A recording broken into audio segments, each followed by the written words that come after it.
السلام علیکم ورحمۃ اللہ وبرکاتہ۔ بحیثیت مسلمان ہم پر لازم ہے کہ ہم قرآن کی تعلیمات کو سیکھیں، قرآن کو سمجھیں۔ قرآن چونکہ عربی زبان میں ہے تو ہمارے لیے ضروری ہے کہ ہم عربی کو سیکھیں۔ تو کسی بھی زبان کو سیکھنے کے لیے دو چیزوں کا ہونا ضروری ہے۔ نمبر 1، اہل زبان۔ اگر ہم کسی بھی اہل زبان کی صحبت اختیار کریں گے تو ہم اس زبان کو سیکھ سکتے ہیں، اس لغت کو سمجھ سکتے ہیں۔ نمبر 2، ہمیں معلوم ہو قواعد کے بارے میں کہ اس زبان کا قاعدہ کیا ہے، اس کو کس طرح سے استعمال کیا جاتا ہے اور ایک جملہ کو کس طرح سے بنایا جاتا ہے۔ تو عربی زبان کے سیکھنے کے بنیادی دو چیزیں ہیں، دو علوم ایسے ہیں جس سے ہم عربی زبان کو سیکھ سکتے ہیں۔ پہلا علم الصرف اور دوسرا علم النحو۔ علم الصرف کسے کہتے ہیں؟ علم الصرف کی تعریف یہ ہے، علم کا معنی ہوتا ہے جاننا، اور صرف کا معنی یہ ہے رد و بدل کرنا،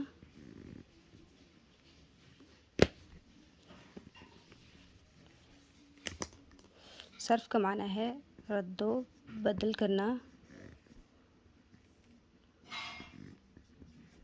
الفاظ کو پھیرنا،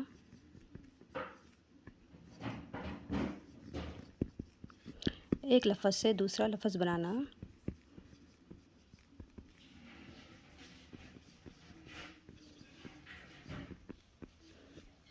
اسے کہتے ہیں علم الصرف۔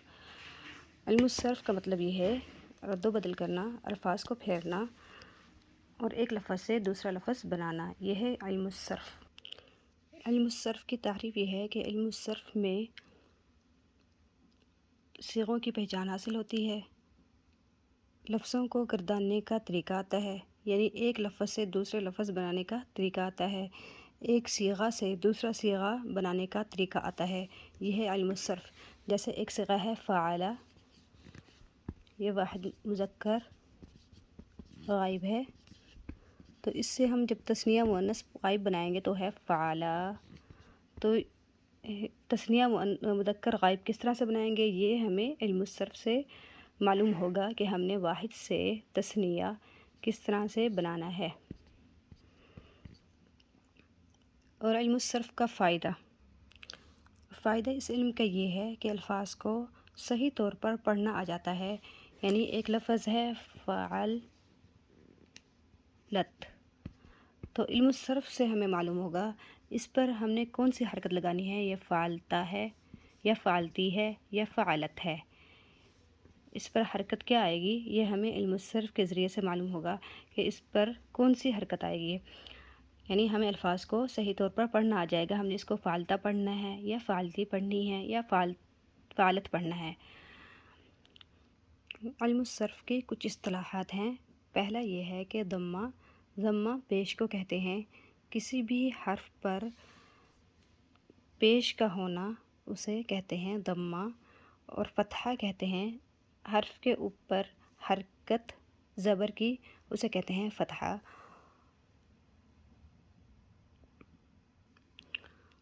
اور کسرہ کہتے ہیں زیر کو۔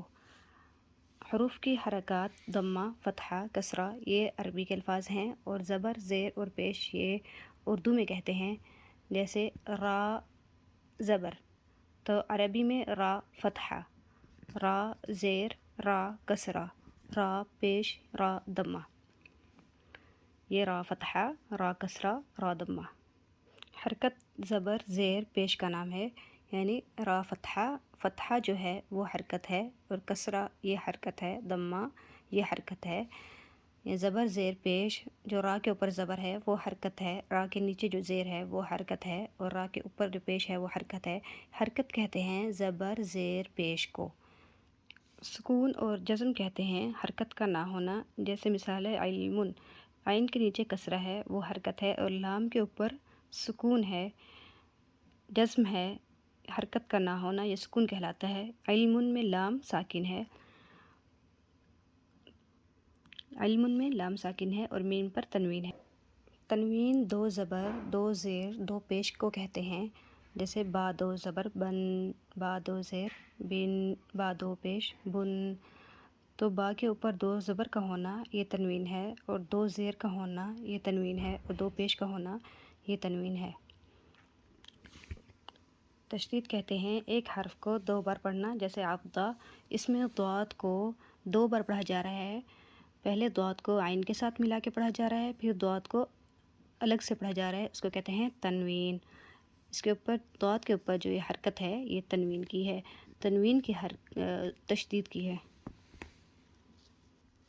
تشدید کہتے ہیں ایک حرف کو دو بار پڑھنا، پہلے ایک حرف کے ساتھ ملا کر اور دوسرا اس حرف کو الگ سے پڑھنا، جیسے عبدہ، ضاد کو دو بار پڑھا جا رہا ہے اور ضاد پر یہ علامت تشدید کی ہے، پہلے اس کو عین کے ساتھ ملا کر پڑھا جا رہا ہے، اس کے بعد ضاد کو الگ سے پڑھا جا رہا ہے، تو یہ علامت جو ہے یہ تشدید کی ہے۔ اس کا معنی یہ ہوتا ہے اس حرف کو دو بار پڑھا جائے گا، ایک دفعہ پہلے والے حرف کے ساتھ ملا کر دوسری دفعہ اس کو الگ سے پڑھا جائے گا، اس کو کہتے ہیں تشدید۔ مضموم وہ حرف ہے جس پر ضمہ ہو، جیسے را ضمہ رو، تو اس ضمہ کو حرکت کہتے ہیں اور را کو مضموم کہتے ہیں۔ یعنی را جو ہے اس پر جو حرکت ضمہ ہے یہ مکمل را مضموم ہے، اور یہ ضمہ یہ حرکت ہے، حرکت ضمہ ہے، اور را مضموم ہے، یعنی جس بھی حرف پر جو حرکت آئے گی اس حساب سے اس کا نام ہوتا ہے۔ مفتوح کہتے ہیں وہ حرف جس پر حرکت فتحہ ہو، جیسے را فتحہ را، تو یہ حرف را مفتوح ہے،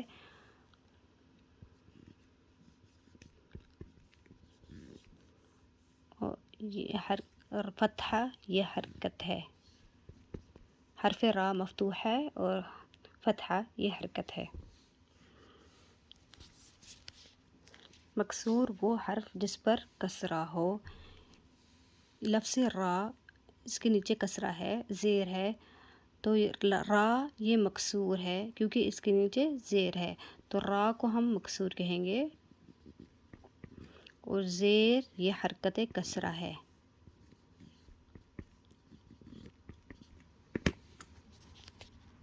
متحرک وہ حرف ہے جس پر کوئی حرکت موجود ہو، جیسے را فتحہ را، تو را جو ہے یہ حرف متحرک ہے، یعنی اس کے اوپر فتحہ موجود ہے، را کسرہ را ضمہ ری، تو اس میں جو حروف ہیں را فتحہ یعنی را پر فتحہ موجود ہے، تو اس لیے حرف را متحرک ہے،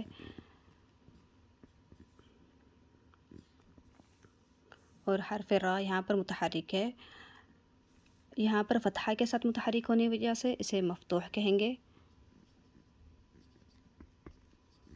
اور یہاں پہ را متحرک ہے لیکن کسرہ کے ساتھ متحرک ہونے کی وجہ سے را کو مکسور کہیں گے، اور یہاں پہ را ضمہ کے ساتھ متحرک ہے تو ضمہ کے ساتھ متحرک ہونے کی وجہ سے اس کو مضموم کہیں گے۔ یہاں پر را پر فتحہ کی حرکت ہے اور ادھر کسرہ کی حرکت ہے اور یہاں ضمہ کی حرکت ہے، را متحرک ہے، یہاں پر بھی را متحرک ہے اور ادھر بھی را متحرک ہے، یہاں را مفتوح ہے، یہاں مکسور ہے اور یہاں مضموم ہے۔ ساکن وہ حرف ہے جس پر حرکت نہ ہو، جیسے علم، تو علم میں عین جو ہے یہ متحرک ہے اور لام ساکن ہے، میم بھی متحرک ہے۔ لفظ ہے ہمارے پاس علم، علم، تو عین متحرک ہے، متحرک بالکسرہ ہونے کی وجہ سے، کسرہ کے ساتھ متحرک ہونے کی وجہ سے اسے کہیں گے مکسور، اور لام پر کوئی بھی حرکت نہیں تو لام ساکن ہے، اور میم پر حرکت تنوین ہے۔